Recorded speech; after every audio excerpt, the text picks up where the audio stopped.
is Salvador Dali. He's a famous artist with a famous mustache. And this is Andre Breton. He's also famous, but you've probably never heard of him. He did not have a mustache. Breton and Dali both became known for their role in a group called the Surrealists. And when you look at what that group did, you might think they were all crazy. But they were actually quite serious. And they ended up changing the course of history. Well, art history anyway.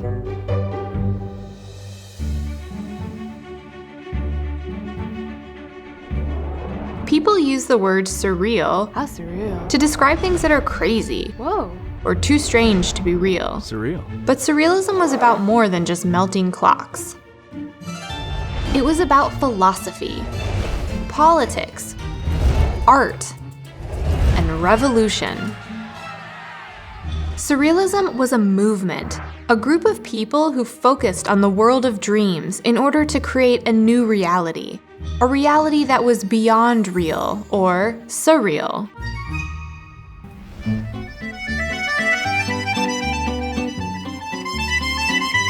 To understand surrealism, you have to understand Paris in the early 1900s. It was stuffy, proper, full of rational, well-mannered people buying mild, decorative art and living life on their best behavior.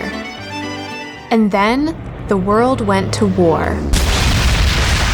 World War I changed everything. Andre Breton, who was a 19-year-old poet at the time, was sent to war as a medic, and that is a seriously traumatic way to grow up. For 4 straight years, Europe was violence, disease, and death. Soldiers watched whole cities crumble, suffered gas attacks, and rotted alive in the trenches. Nearly 60% of the men who went to war suffered casualties. By the end of the war, almost 38 million people were injured, imprisoned, missing, or dead.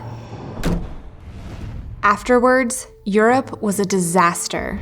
Breton and everyone else who made it out alive were scarred for life, and the world as they knew it was basically ruined.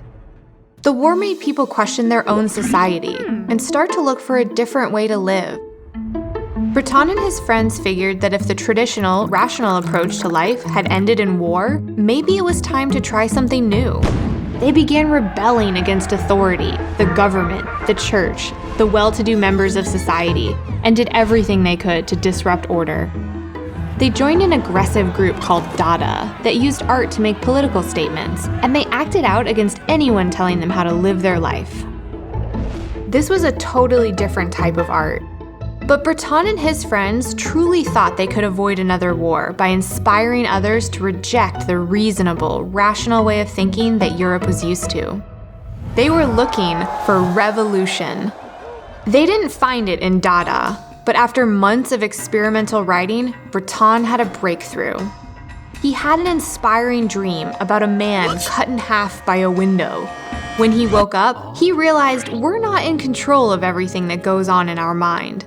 There's a hidden part, a disorderly imagination, and this is called the unconscious.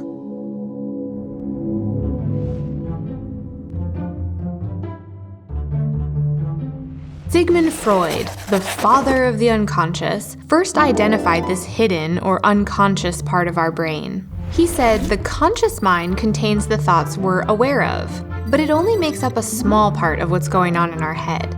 Inside the unconscious mind is the stuff we're not aware of, the deep, hidden part of ourselves that drives our fears, desires, and strange ideas. The unconscious mind creates our irrational thoughts, or the thoughts that confuse, scare, and disgust us. This was the revolutionary idea Breton had been looking for. He believed that when people ignore or suppress their irrational thoughts, they become imbalanced, and that leads to an imbalanced society, which then leads to horrible things like war. To create more balance, Breton wanted to access the unconscious mind and set the irrational thoughts free. He and a bunch of other radical writers got together to do just that. They called themselves Surrealists. As their leader, Breton wrote and published a book called The Manifesto of Surrealism, where he defined the word and officially established the group and their goals. The unconscious mind communicates through symbols in our dreams, so the Surrealists focused on the dream world. They rejected society's demand for everything to make sense, instead embracing the things that don't make sense. They said it's okay to be odd, it's okay to be scared, it's okay to shock or be shocked. It's cool. Surrealists did everything as a group and developed new techniques by just messing around together. They were really into automatism, a process where they basically just wrote or drew everything that came into their minds, no matter what it was. Literally whatever. After writers, painters joined the group, and Surrealist ideas started spreading throughout Europe, involving the public through Surrealist magazines, books, films, and art shows.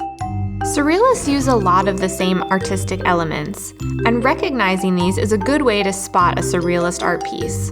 Look for the dreamlike effect that's often seen in Surrealist art and writing.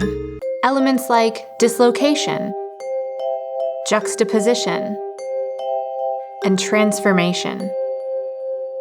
Surrealist artwork doesn't follow just one style or look. It's the thinking behind it that makes it surrealism. It doesn't need to be pretty, it doesn't have to make sense, and it can shock and disgust people and still be art, so long as it comes from the unconscious mind.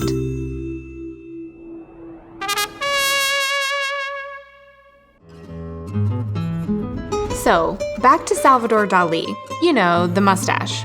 Well, Dali was just a child in Spain during World War I, so he didn't share the traumatic experiences of the early Surrealists. But later, as an art student, Dali followed the Surrealists from afar. He was a fan of Freud and was forever looking for the next big thing to be part of, and the Surrealists were it. But by the time Dali came to Paris, Surrealism was in crisis. Breton's priorities were shifting, and he wanted the group to be more political. His vision was to use creativity and political action to change the world, but not everyone agreed with him, so he threw those people out. Then, Dali and his friend Luis Buñuel made a film called Un Chien Andalou, this one. It was shocking, violent, and full of the dreamlike sequences Surrealists were going nuts for. The Parisian public was scandalized by it, but they couldn't wait to see more. One of the main goals of Surrealism was to shock and surprise, and Dali had that covered. Breton and the Surrealists loved the film, and they latched on to Dali. He was a never-ending idea machine full of life and humor, and he brought enthusiasm and fun back to the group. Surrealism soon spread to all types of media, not just paintings. There were drawings, sculptures, film, collage, and Dali was one of the only Surrealists who created something in nearly every single one. Dali used Surrealism to express his deepest thoughts and struggles. Instead of hiding his fears and burying his issues, he used art to fully express himself, turning the uncomfortable parts of his life into unbelievable visions that audiences couldn't look away from. Dali had a good run with the Surrealists, but as another world war threatened Europe, everyone in the group went back to being serious and political again. Breton insisted art be created for revolution, not profit. Dali wasn't really into all that. After just 10 years with the group, he moved on. America offered Dali an escape from war, plus endless opportunities for his talents. So that became his next big thing.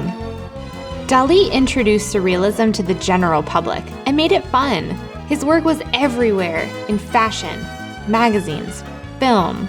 America loved it, and him. They made Dali a celebrity, embracing his personality, humor, and paintings, and accepting Surrealist imagery as a lasting part of everyday culture.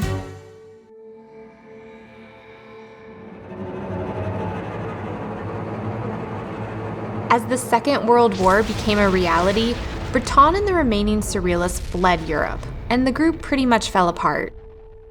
They couldn't stop the war, but the Surrealists forever changed the way we see the world. They used art and philosophy to overthrow an established way of thinking and revolutionize how we express ourselves. And that's pretty impressive. Surrealism encouraged us to take our dreams seriously, made being strange okay, and showed us how art and thinking differently can be a powerful force for social and political change. Surrealism gave us the Salvador Dali we know and love by providing a group in which he could be his true self and realize his full potential as an artist. In turn, Dali made Surrealism accessible to all, and because of that, its effects are still felt today. We are left with a legacy of surrealist techniques, terms, and images that inspire us to find our hidden thoughts and embrace our inner weirdness. So do that. Trust in the uncertainty of life. Capture your unconscious, and go make art with purpose. Revolutionary art that changes the way people view the world. Surrealist art begins with your big idea.